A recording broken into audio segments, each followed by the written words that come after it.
I'm a speak. Don't expect to be able to pry beneath the surface or examine it for hidden injuries or the substance of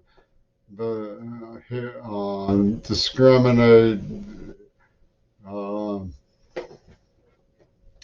stuff unsaid now. Because all you'll ever figure out from trying to be on this is what an unbearably saccharine doofus I happen to be. So give it up. But I do happen to know something about this particular turn of event. I was 7 coming down the stairs, my house at 5717 Forbes in Pittsburgh, PA. And I heard the announcement over the radio, and a cleaning woman began to cry, and my sister was wailing.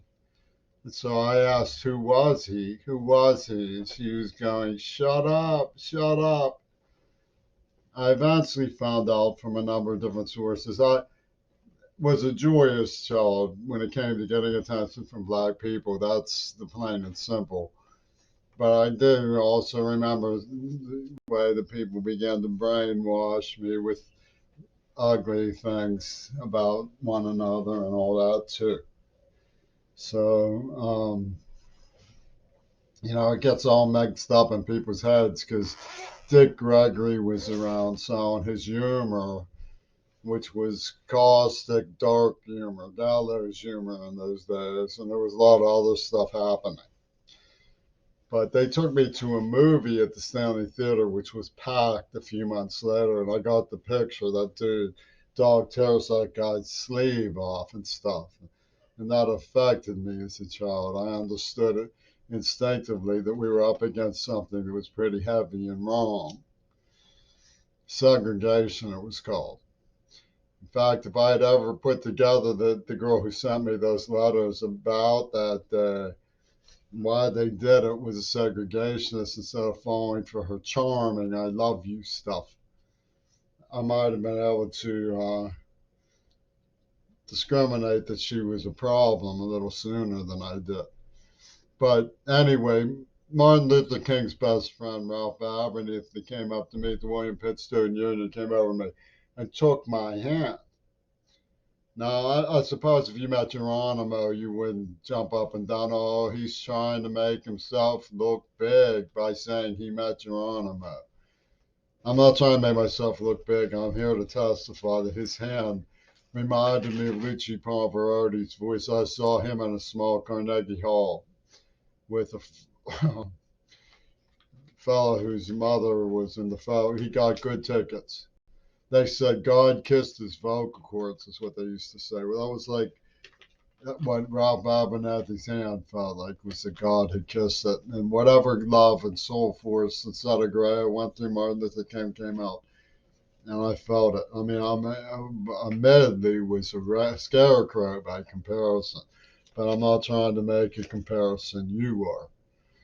So what I want to talk about is the meaning of Martin Luther King's Christian message to people, because people, when JFK was shot, the Pontiffs, the Catholic, the rejects on high, come out with this full page spread about, oh, benediction, he was just another man, and put the whole deed to rest stuff, and they were the military chaplain movement. So Martin Luther King, he earned his colors. He proved himself worthy. He's now a Christian because he has fallen in all this retard premeditation on murder in the name of Christianity, because Adolf Hitler saw the suicidal nature of Americans' worship of the army chaplain's ideas of Christianity, and pushed it towards the horror that we have with this flame over Africa stuff, and the Beatles taunting me, they'll get me for Queen Elizabeth, Princess Diana, if I don't do homage to Roger Waters. And you won't be Christian, you won't prove yourself old Duke 10 points of harness. So you fatally inject with the cystic disease the whole stupid showdown of morality that they heaped on a child in the name of combating the communism of humanism. So when you go along with that stuff, you are factually supporting Martin Luther King's killers. And you think they're not laughing at you. Better to not go that road. Better to just say it's a really sad day to reflect on someone whose loyalty to truth and leadership against evil we all highly prize. And God bless Martin Luther King and those who opposed his assassins.